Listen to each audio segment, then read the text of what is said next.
بسم اللہ الرحمن الرحیم۔ حضور نبی کریم صلی اللہ علیہ وسلم جب معراج سے واپس تشریف لائے تو فرمایا، میں نے جنت میں ایک بہت بڑا محل دیکھا جس کے صحن میں ایک عورت بیٹھی وضو کر رہی تھی۔ میں نے پوچھا یہ محل کس کا ہے تو مجھے بتایا گیا کہ یہ محل عمر کا ہے۔ اے عمر، میں محل کے اندر جاتا مگر تمہاری غیرت کو یاد کر کے میں اندر نہیں گیا اور واپس چلا آیا۔ حضرت عمر رضی اللہ تعالیٰ عنہ نے عرض کیا، یا رسول اللہ، کیا میں آپ پر غیرت کرتا؟ میرے ماں باپ آپ پر قربان ہو۔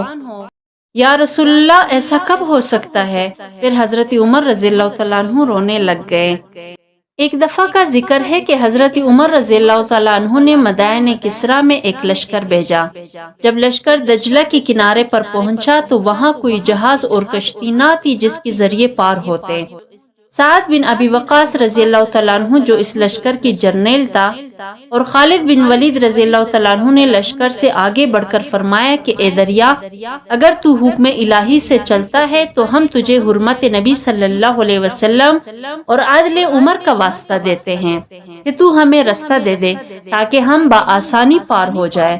یہ کہہ کر ان دونوں باہمت جرنیلوں نے اپنے گھوڑے دریا میں ڈال دیے، اور جب جانثار اور وفادار لشکر نے اپنے سرداروں کے گھوڑے دریا میں دیکھے تو سب نے دفعتاً گھوڑوں کی باگیں چھوڑ دی اور دریا میں کود پڑے۔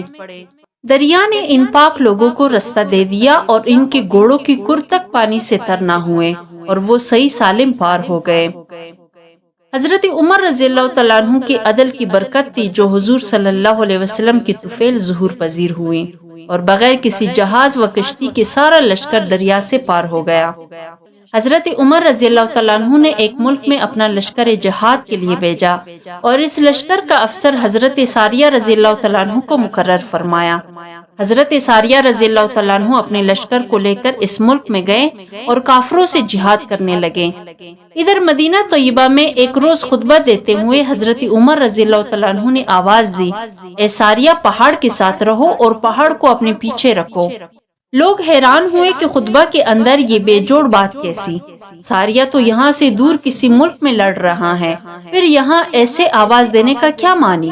تھوڑے دنوں کے بعد میدان جہاد سے ایک قاصد آیا، اس نے بتایا کہ ہمارا مقابلہ کافروں سے ہو رہا تھا اور کافر ہم پر غالب آ رہے تھے کہ ہمیں ایک غیبی آواز سنائی دی، اے ساریہ، پہاڑ کے ساتھ رہو اور پہاڑ کو اپنے پیچھے رکھو۔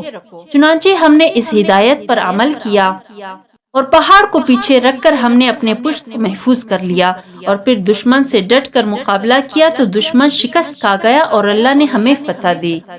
فاروق اعظم رضی اللہ تعالیٰ عنہ کے زمانے میں فاروق اعظم کی برکت سے مسلمانوں کو بڑی فتوحات حاصل ہوئی اور خدا کی مقبولوں کی نظر کے سامنے کوئی چیز حجاب نہیں بنتی اور وہ دور کی چیزیں بھی دیکھ لیتے ہیں اور اپنے بے کسوں کی مدد فرماتے ہیں۔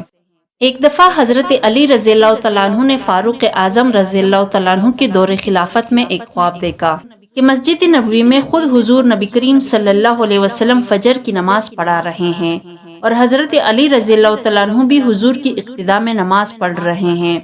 سلام پھیرنے کے بعد حضور اکرم صلی اللہ علیہ وسلم مسجد کی دیوار سے پشت انور لگا کر بیٹھ گئے۔ اتنے میں ایک عورت کھجوروں کا ایک طبق لے کر حاضر ہوئی اور حضور کے سامنے وہ طبق رکھ دیا۔ حضور نبی کریم صلی اللہ علیہ وسلم نے اس میں سے ایک کھجور اٹھائی اور حضرت علی رضی اللہ تعالیٰ عنہ کو عطا فرمائی اور باقی کھجوریں دوسرے نمازیوں میں تقسیم فرما دی۔ حضرت علی رضی اللہ تعالیٰ عنہ کی آنکھ کھل گئی اور آپ نے دیکھا کہ زبان پر وہی کھجور کا ذائقہ اور شیرینی موجود ہے۔ ٹھیک صبح کے وقت آپ کی آنکھ کھلی، آپ فوراً مسجد میں پہنچے۔ آپ نے دیکھا کہ حضرت عمر فاروق رضی اللہ تعالیٰ عنہ نماز پڑھا رہے ہیں۔ آپ جماعت میں شامل ہو گئے۔ سلام پھیرنے کے بعد حضرت عمر رضی اللہ تعالیٰ عنہ اسی طرح مسجد کی دیوار سے تکیہ لگا کر بیٹھ گئے جس طرح حضرت علی نے رات کو خواب میں حضور کو دیکھا تھا۔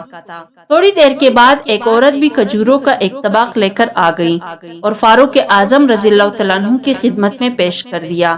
حضرت عمر رضی اللہ تعالیٰ عنہ نے بھی اس طبق سے ایک کھجور اٹھائی اور حضرت علی کو دے دی اور باقی سب کھجوریں دوسرے نمازیوں میں بانٹ دی۔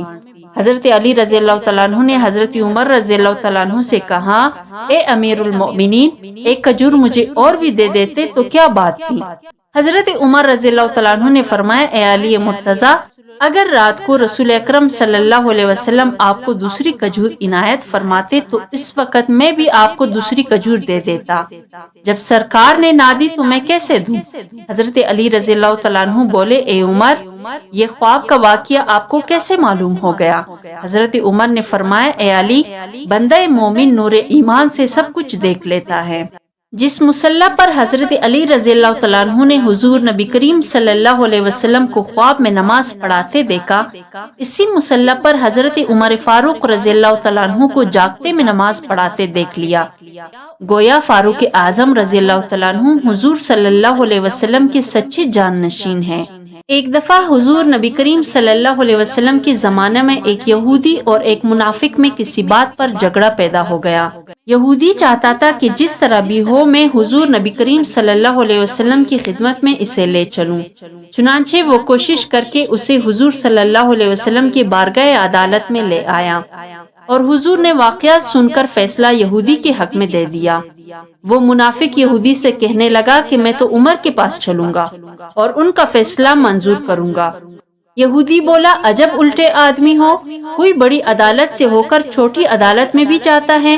جب تمہارے پیغمبر محمد صلی اللہ علیہ وسلم فیصلہ دے چکے تو اب عمر کے پاس جانے کی کیا ضرورت ہے؟ مگر وہ منافق نہ مانا اور اس یہودی کو لے کر حضرت عمر کے پاس آیا اور حضرت عمر سے فیصلہ طلب کرنے لگا۔ یہودی بولا، جناب، پہلے یہ بات سن لیجئے کہ ہم اس سے قبل محمد صلی اللہ علیہ وسلم سے فیصلہ لے آئے ہیں اور انہوں نے فیصلہ میرے حق میں دے دیا ہے، مگر یہ شخص اس فیصلہ پر مطمئن نہیں اور اب یہاں آپ کے پاس آ پہنچا ہے۔ حضرت عمر رضی اللہ تعالیٰ عنہ نے یہ بات سنی تو آپ نے فرمایا، اچھا ٹھہرو، میں ابھی آیا اور ابھی تمہارا فیصلہ کرتا ہوں۔ یہ کہہ کر آپ اندر تشریف لے گئے اور پھر ایک تلوار لے کر نکلے اور اس منافق کی گردن پر یہ کہتے ہوئے ماری کہ جو حضور کا فیصلہ نہ مانے اس کا فیصلہ یہ ہے۔ حضور نبی کریم صلی اللہ علیہ وسلم تک یہ بات پہنچی تو آپ نے فرمایا، واقعی عمر کی تلوار کسی مومن پر نہیں اٹھتی۔ اس کے بعد پھر اللہ تعالیٰ نے بھی یہ آیت نازل فرما دی، فَلَا وَرَبِّكَ وَلَا يُؤْمِنُونَ حَتَّى يُحَكِّمُونَكَ فِي مَا شَجَرَ بَيْنَهُمْ، تیرے رب کی قسم یہ لوگ کبھی مومن نہیں ہو سکتے جب تک تمہیں یا رسول اللہ اپنا حاکم نہ مانے اور تیرا فیصلہ تسلیم نہ کرے۔ حضرت عمر رضی اللہ تعالیٰ عنہ کا اس بات پر یقین تھا کہ حضور نبی کریم صلی اللہ علیہ وسلم حاکم اعلیٰ ہیں اور ان کا فیصلہ ہی مومن کے لیے واجب العمل ہے اور ان کا فیصلہ تسلیم نہ کرے وہ مجرم ہے۔